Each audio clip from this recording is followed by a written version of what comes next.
Comics की दुनिया channel पेश करते हैं मनोज कॉमिक्स में अजगर सीरीज की प्रलयकारी कॉमिक्स अजगर और राजा टंग भाग पहला। कॉमिक्स की दुनिया यानी मनोरंजन का बाप।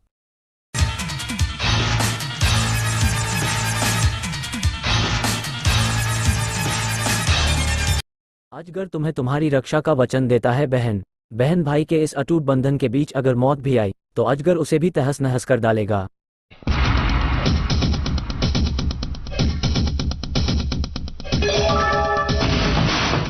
अजगर और राजा टंग प्रलयकारी कॉमिक्स विशेषक।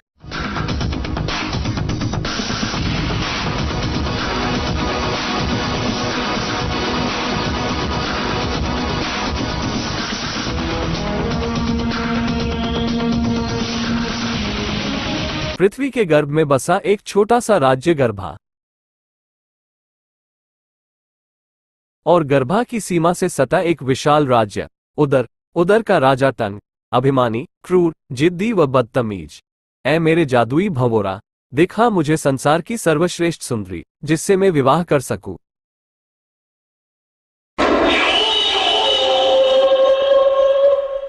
भंवोरा पर चलचित्र की तरह प्रकट हुआ गर्भा का राजमहल।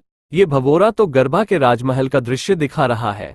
उफ, ये भंवोरा नो गर्भा की राजकुमारी के शयन कक्ष में प्रवेश करा रहा है मुझे। और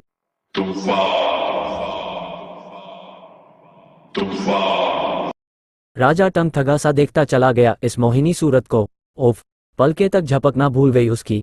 इंद्र के दरबार की अप्सराएं भी इसे देख शर्मा जाए। अद्वितीय सुंदरी है राजकुमारी हारून।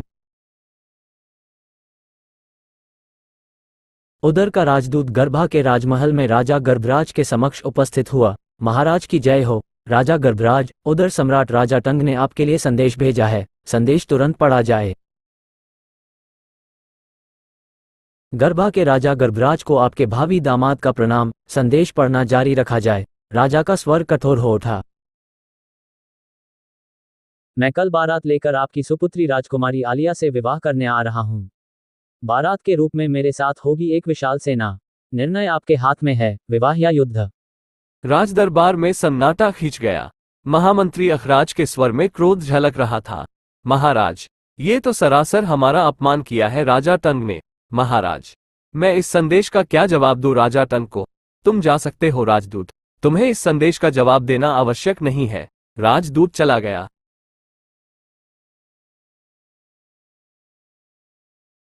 चिंतित हो उठी राजकुमारी हारून। क्या राजा टंग मुझसे विवाह करने आ रहा है और इंकार की सूरत में उसने युद्ध की धमकी दी है? राजकुमारी, महल में तैयारी शुरू हो चुकी है। समय बहुत कम है और जिम्मेदारी बहुत बड़ी। मैं केवल पिताजी की इच्छा के आगे सिर झुकाऊंगी। राजा टंग अपनी विशाल सेना लेकर राज्य की सीमा पर आ पहुंचा। ओहो, यहां तो सेना हमारा स्वागत कर रही है। युद्ध की ही तैयारी में लगे थे हम।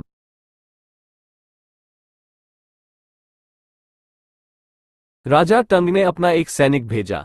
महाराज की जय हो। ठहरो, तुम्हें आगे कुछ कहने की आवश्यकता नहीं। अपने राजा से जाकर कहो कि इस रणभूमि में वह अपनी विशाल सेना का दमखम परख ले।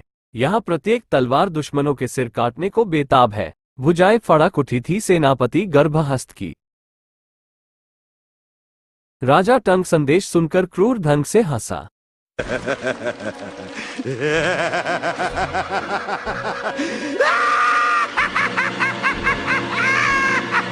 राजकुमारी हारून को उन्हें मुझे सौंपनी ही पड़ेगी। मेरी विशाल सेना के आगे टिक नहीं पाएंगे भावी ससुर जी के मुट्ठीभर सैनिक।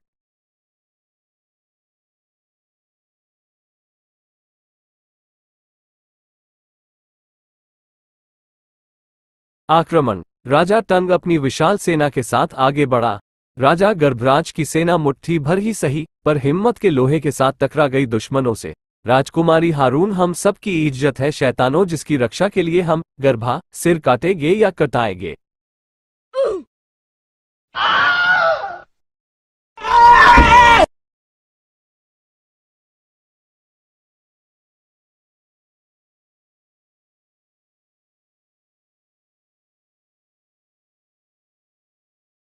सेनापति गर्भहस्त की तलवार दुश्मनों के सिरों के ढेर लगाने लगी। युद्ध उतने समय भी नहीं चलेगा राजा टंग। जितना समय तुझे अपने सैनिकों की खोपड़ियां एकत्रित करने में लगेगा। ओह, कमाल की फुर्ती है इसमें।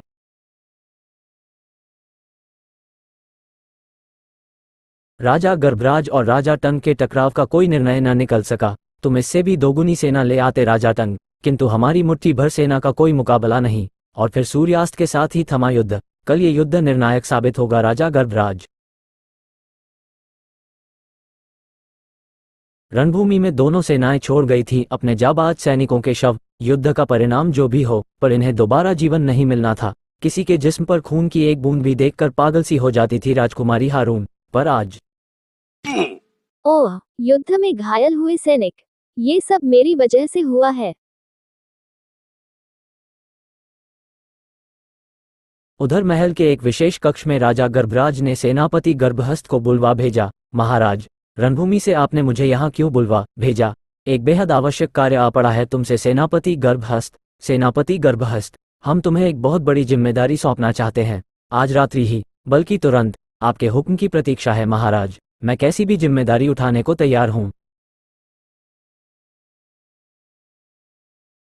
इस सूचना से राजा टंग के खेमे में भूचाल आ गया। क्या बक रहे हो गुप्तचर? ऐसा नहीं हो सकता। विवाह की सभी रस्में पूरी कर ली गई हैं महाराज। नहीं,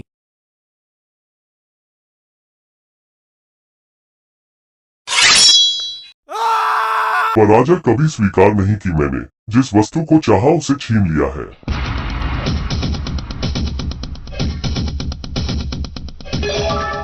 तूफान चल पड़ा राजा गर्भराज के महल की ओर। छीन लाऊंगा मैं राजकुमारी हारून को और कत्ल कर दूंगा उसे जिसने पहनी होगी हारून के नाम की वरमाला।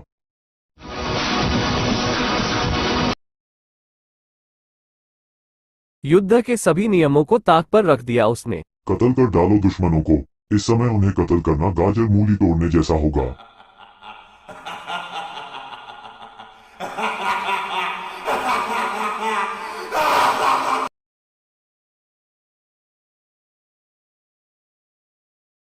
आकस्मिक रूप से आगे बढ़ती सेना ने पहरे पर तैनात सैनिकों के छक्के छुड़ा दिए। यह क्या? दुश्मन ने रात्रि में आक्रमण कर दिया। धोखा। सबको सावधान कर दो, जल्दी करो। पर दुश्मन सेना तो सिर पर आ पहुंची थी।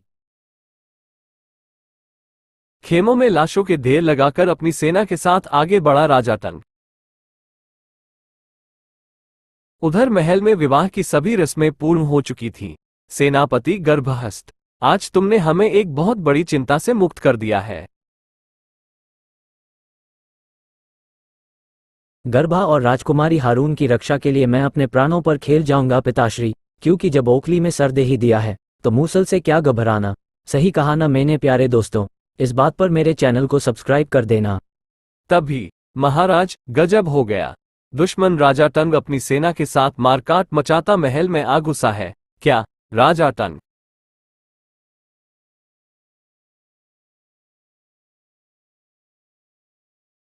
अपनी गर्दनों की खैर मनाओ तुम सब। तुम्हारी गर्दनें उड़ाने आ पहुंची है अब राजा टंग की तलवार। आहा, राजकुमारी हारून, दुल्हन का तुम्हारा ये रूप तो हमें पागल कर रहा है। इसी लग्न मंडप में अब मैं तुमसे विवाह करूंगा। लग्न मंडप में अब तेरी चिता जलेगी, नीच। युद्ध छिड़ गया। बिटिया हारून को लेकर तुम जाओ पुत्र, इसे हम देखते हैं। लेकिन गर्भहस्त टूट पड़ा राजा गर्भराज की ओर बढ़ते अन्य सैनिकों पर।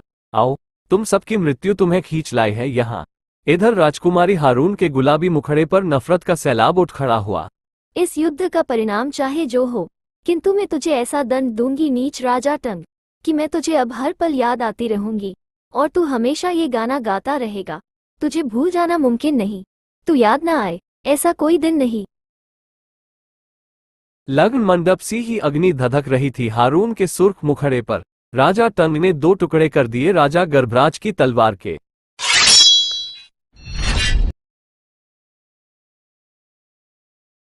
घबराइए मत महाराज, मैं आपको मारूंगा नहीं।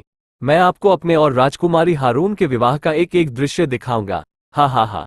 नीच, दुष्ट, वार कर हम पर। रुक जाओ सेनापति गर्भहस्त, अन्यथा मैं तुम्हारे महाराज की गर्दन उड़ा भी सकता हूं।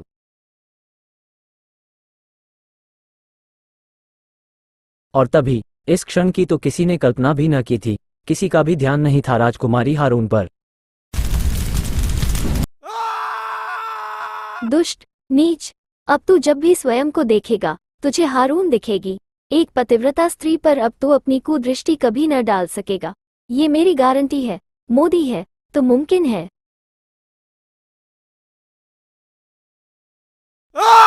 उधर सैनिक दौड़ पड़े राजा टंग को बचाने। राजा गर्भराज ने अजीब फैसला किया उसका। जाओ ले जाओ इसे यहां से, हम इसे प्राणदान दे रहे हैं।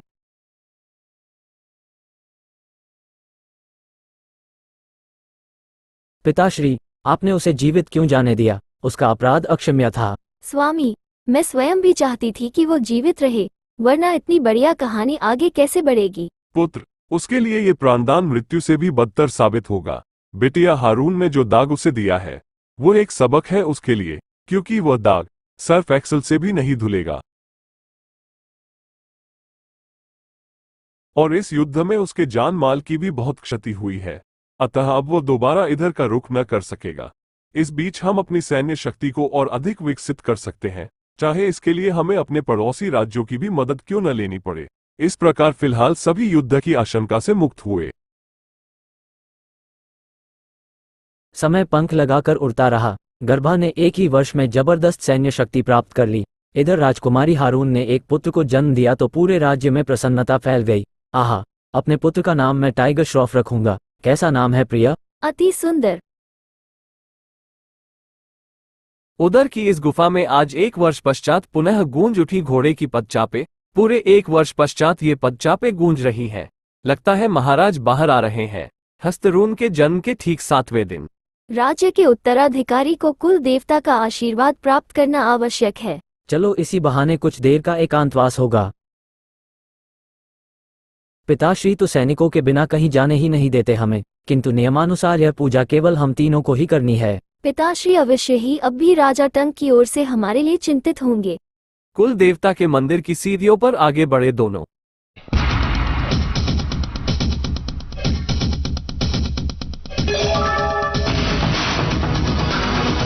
और चीख निकल गई हारून के कंठ से। स्तब्ध रह गया गर्भहस्त भी। ओफ, यह क्या? कुल देवता से पहले अपनी मृत्यु के दर्शन कर लो गर्भहस्त।